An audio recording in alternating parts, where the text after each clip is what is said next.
अगर भारत के मंदिरों में ताकत होती तो मोहम्मद बिन कासिम लाया होता। भारत के मंदिरों में ताकत होती तो महमूद गजनवी लाया होता।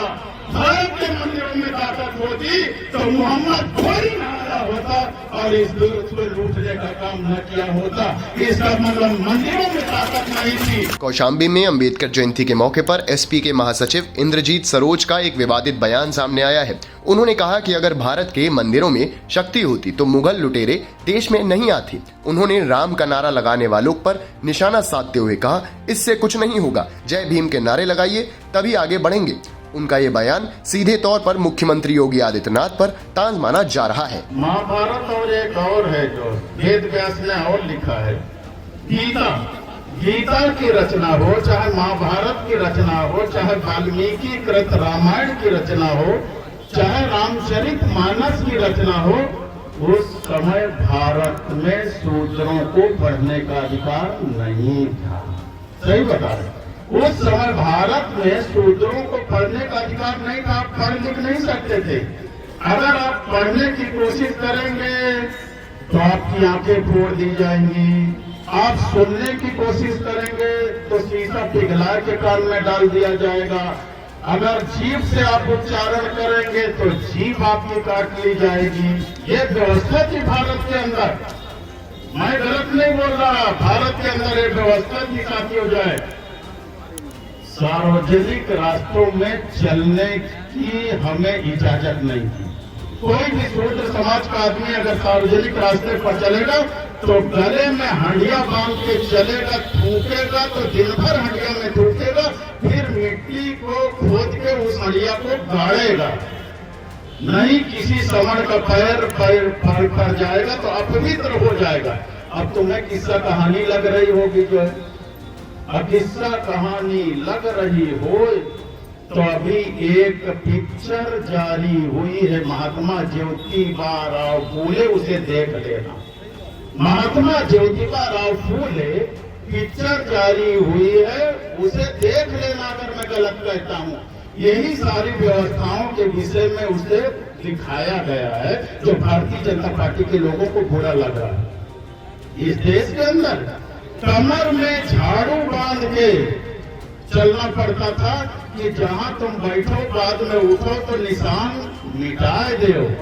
पैर में चीथड़े पुराने कपड़े बांध के चलना पड़ता था जिससे तुम्हारे पैर के निशान मिटते चले जाएं, दूसरे का पैर ना पड़े। ये भारत देश का इतिहास है जो आज हमें नकली हिंदू बना के हमारे वोट का सौदा करते और राजपाट लेके हेलीकॉप्टर से चलते हैं। अगर भारत के मंदिरों में ताकत होती तो मोहम्मद बिन कासिम लाया होता। भारत के मंदिरों में ताकत होती तो महमूद गजनवी लाया होता। भारत के मंदिरों में ताकत होती तो मोहम्मद घोरी लाया होता और इस दुर्ग को लूटने का काम न किया होता। इसका मतलब मंदिरों में ताकत नहीं थी। अगर ताकत है तो सत्ता के मंदिर में ताकत है कि बाबा अपना मंदिर छोड़ करके आज सत्ता के मंदिर पर विराजमान है, हेलीकॉप्टर पर चलने का काम करते हैं। 5 बार विधायक बन गए, मंत्री बन गए। सही बता दे, बने कि नहीं? जय भीम का नारा लगा के 5 बार विधायक और मंत्री बने थे। इतनी ताकत है बाबा साहब के नाम लेने पर। ताकत है नहीं, इतनी ताकत है। ये घनश्याम चमार यहाँ बैठे रहे हो, कहाँ चलेंगे? नहीं उन्हें बताओ ना, जो एक चमार के रदरी के आदमी का फूंक इंजन रहा। मायावती जी को आना चाहिए कि नहीं आना चाहिए?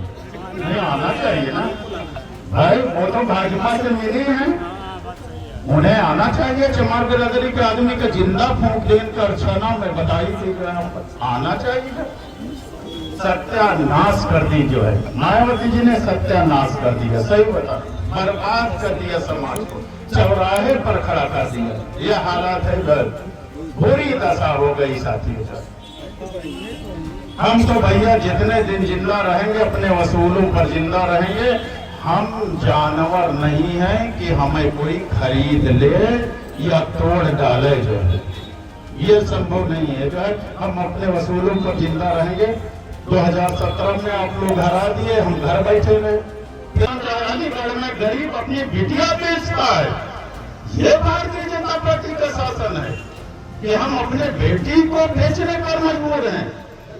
हमारे पास उसके शादी का पैसा नहीं, हमारे घर के लोग बीमार हो जाएं तो उनकी दवाई का पैसा नहीं है। ईमानदारी से आप बताओ, क्या सरकारी अस्पतालों में कोई दवा मिलती है? कहते नहीं, मारत रहो, पीटत रहो, तब ही तो रुकते रहते। ढोल का जितना पीटियो उतने अच्छा सुर निकलेगी, सीधाई बता रहे। ये तुलसीदास जी ने लिख दिया। कर मैं जरा आ रहा हूँ, मेरा कहने का मतलब क्या है। हमें लिख दिया, अधम जाति में शिक्षा पाए, भयम यथा अहि दूध पिलाए। कहते अधम जात में, नीच जात में जो शिक्षा प्राप्त कर लेता है वह ठीक उसी तरह हो जाता है जैसे सांप दूध पीने के बाद रंजीत अत्यधिक जहरीला हो जाता है। उसी जैसे सांप दूध पीने के बाद और जहरीला हो जाता है, उसी तरह शूद्र शिक्षा पाने के बाद जहरीला हो जाता है। बताइए, अधम जात में शिक्षा पाए, भया था तो कहीं दूध पिलाए। ये लिख दिया जो है तुलसीदास जी ने जो है। फिर लिख दिया कि पूजे ही विप्र सकल गुणहीना, शूद्र न पूजे गुण ज्ञान प्रवीणा। कहते विप्र माने ब्राह्मण की पूजा होनी चाहिए चाहे जितना गुणहीन हो, लेकिन शूद्र की पूजा नहीं होनी चाहिए चाहे जितना गुणी हो, प्रवीण हो जाए। तुलसीदास जी ने ये भी लिख दिया जो है। बताइए जो है, तो ये बताइए, हमारा सवाल ये है कि हम नकली हिंदुओं के लिए तो तुलसीदास जी ने इतना कुछ लिख दिया, लेकिन ये मुसलमानों के लिए कहीं नहीं लिखे भला बुरा भाई जो है। भाई मुसलमानों के विषय में तो भला बुरा लिखना चाहिए, नहीं लिखे जो है। तुलसीदास जी की हिम्मत नहीं पड़ी अकबर के समय में लिखने के लिए। सही बताए, हम नकली हिंदुओं के लिए तो लिख दिए जो है, भर भर के गालियां लिख दिए और उसी को हम लोग पढ़ते रहते हैं। इस बयान पर बीजेपी ने कड़ी प्रतिक्रिया दी है। बीजेपी का आरोप है कि समाजवादी पार्टी जानबूझकर प्रभु श्री राम और रामचरितमानस का अपमान कर रही है।